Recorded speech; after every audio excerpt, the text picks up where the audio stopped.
There was a moment in human history when obedience became visible. Not spoken, not written, shown.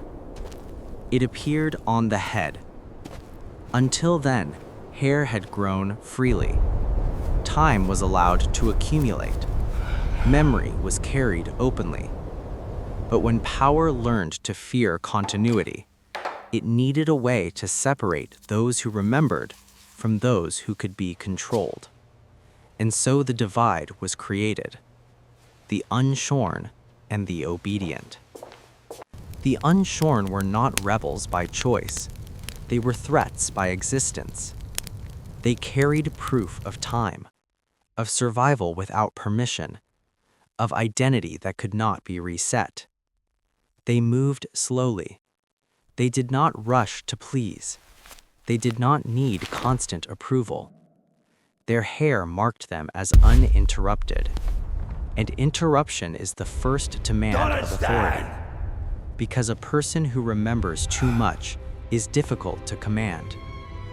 Obedience required shortening time, so the obedient were cut. Not only their hair, their past. To be shaved was to be cleared. To be trimmed was to be aligned. To be regulated was to be accepted. The obedient were easier to organize, easier to replace, easier to reward and punish. Uniformity created predictability. Predictability created control. The unshorn, meanwhile, stood apart. They did not fit neatly into systems. They did not reflect authority. They reflected endurance. This is why institutions began at the head.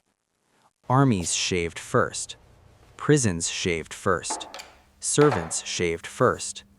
Not for hygiene, for hierarchy. When everyone looks the same, no one remembers who they were before. And when memory disappears, obedience feels natural. The unshorn disrupted this order. Their presence reminded others that time could belong to the individual, that growth did not require permission, that identity could exist beyond command. This was intolerable, so the unshorn were labeled wild, uncivilized, undisciplined, dangerous. Words replaced understanding, because it is easier to shame continuity than to destroy it. Over time, obedience was reframed as virtue. Clean became moral. Short became respectable. Controlled became trustworthy.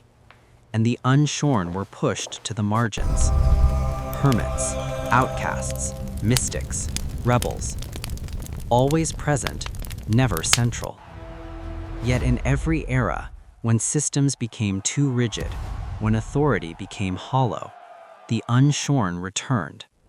They appeared at the edges of change, not to lead armies, not to claim thrones, but to remind, to signal that continuity still existed, that time had not been fully conquered, that identity could still grow. Even now, the division remains.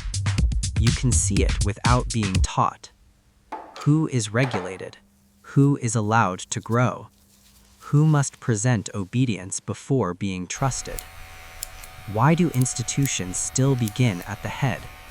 Why does rebellion still appear first in hair? Why does freedom so often look unkempt? Because the body remembers the contract. Growth was once dangerous. Obedience was once enforced. And the line between them never disappeared. It only became normalized. The unshorn were never superior. They were simply uninterrupted. And interruption is the oldest tool of control.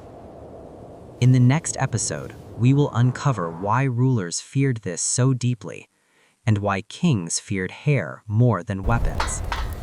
If this unsettled you, that is not confusion, that is recognition. Subscribe to continue unlocking what authority tried to erase. Comment: is obedience chosen or trained? Share this with someone who still feels the difference. This is Primelock. The third lock is open.